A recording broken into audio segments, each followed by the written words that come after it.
पूजा plastic, container, मसाला box, tray, जग और strainer. स्वास्थ्य के लिए सुरक्षित, टिकाऊ क्वालिटी के साथ पूजा प्लास्टिक आपके किचन का परफेक्ट पार्टनर। और आखिरकार वो वही हुआ। इस बीच गृह मंत्री अमित शाह ने अधिकारियों से बातचीत की है।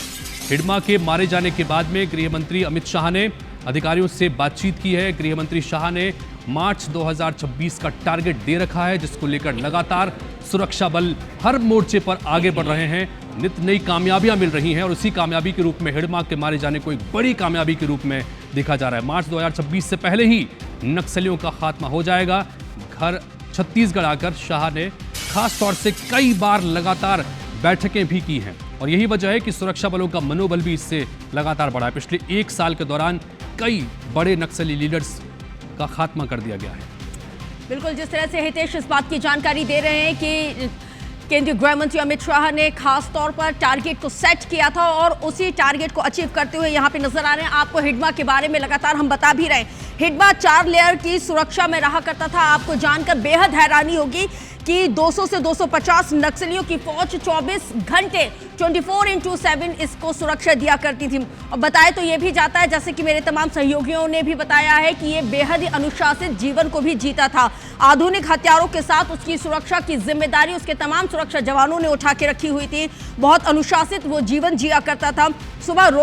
सुबह 4 बजे वो उठा करता था। इसके साथ ही जिस तरह से 4 लेयर इसकी जो सुरक्षा का बंदोबस्त किया गया था, उसमें हमने देखा है कि 24 घंटे इसको सुरक्षा दी जा रही थी। 4 लेयर की ये पूरी सुरक्षा थी। 200 से 50 जवान लगातार 24x7 इसकी सुरक्षा करते थे। इसके साथ ही वो देश दुनिया की खबरों की जानकारी को भी जुटाता था। पढ़ने का शौकीन था और हर एक इंफॉर्मेशन को वो अपने पास रखता था और फिर वही इंफॉर्मेशन को आगे अपने साथियों के साथ वो यहाँ पे ट्रांसफर किया जाता था। साथियों के साथ आगे की प्लानिंग किस तरह से करनी और किस तरह से प्लानिंग करना है, किस तरह से उस प्लानिंग को एग्जीक्यूट करना है, उन तमाम चीज़ों का मास्टरमाइंड यही हिडमा बताया जाता है। क्योंकि हितेश डे 1 से इन तमाम चीज़ों को बहुत ग्राउंड जीरो से बेहद करीबी तरीके से इन तमाम चीज़ों को कवर करते हैं। मेरे तमाम सहयोगी भी इस खबर पे लगातार बने हुए हैं। जिस तरह से हितेश, क्योंकि आपने भी इस बात का जिक्र किया है कि बड़ी बड़ी नक्सली वारदातों में इसकी संलिप्तता थी और इसका मार गिराना बहुत बड़ी सफलता है। और अब इसके आगे से हमें किस तरह की स्ट्रेटेजी अब देखने के लिए मिलेगी फिर? बिल्कुल जाहिर सी बात है कि जैसा कि आप बता रहे हैं कि कई बड़े नक्सल लीडर्स को मार गिराया गया है। उनके बारे में बात करेंगे जो रश्क आपने पूछा है। इस वक्त सुरेंद्र शर्मा कांग्रेस पार्टी के वरिष्ठ नेता हमारे साथ में जुड़ गए हैं फ़ोन पर, उनसे बात करते हैं। सुरेंद्र जी, चूंकि आप आज खास तौर पर आपका जिक्र करना इसलिए ज़रूरी क्योंकि आप झीरम घाटी में जो हमला हुआ था उस काफिले में भी शामिल थे। आज उसके मास्टरमाइंड हिडमा को अपने अंजाम तक पहुंचा दिया गया है, वो ढेर कर दिया गया है। सुरेंद्र जी, क्या प्रतिक्रिया आपकी? निश्चित रूप से सुरक्षा बल जो है बहुत बधाई के पात्र है और हिडमा जो है एक तरफ से किंवदंती बन चुका था नक्सलियों के बीच में और बहुत सारे जितने भी छत्तीसगढ़ में जितनी भी घटनाएं हुई हैं उसमें प्रमुख भूमिका थी।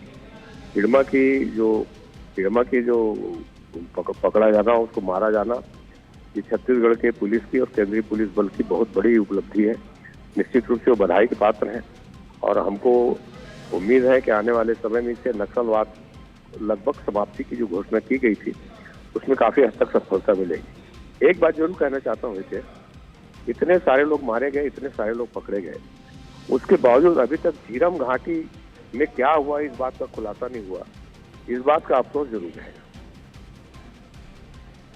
सुरेंद्र जी, चूंकि जैसे आपने बताया कि आप खुद उसमें शामिल थे, आज क्या महसूस कर रहे हैं कि न्याय मिल पाया है, कम से कम उस दिशा में आगे बढ़े हैं? क्योंकि लंबे समय से झीरम को लेकर न्याय की मांग भी आप लोगों के स्तर पर अलग पर उठती रही है। नहीं, निश्चित रूप से ये मतलब बड़े संतोष की बात है कि जिसने हत्या की वो तो मारा गया, मगर सवाल ये है कि हत्या के पीछे कौन कौन लोग थे, किस कारणों से, क्या इसमें नक्सलियों की या राजनीतिक सरगर्मियां भी थी, शामिल थी कि नहीं थी, इस बात का खुलासा नहीं हुआ और ये प्रश्न अभी तक बना हुआ है। मगर हाँ, हिडमा का मारा जाना बड़ी उपलब्धि है और मैं सभी एक संतोष का अनुभव भी हो रहा है और मैं सभी सुरक्षा कर्मियों को बहुत बधाई देना चाहूँगा। सुरेंद्र शर्मा जी, बहुत शुक्रिया IBS 24 से बातचीत करने के लिए।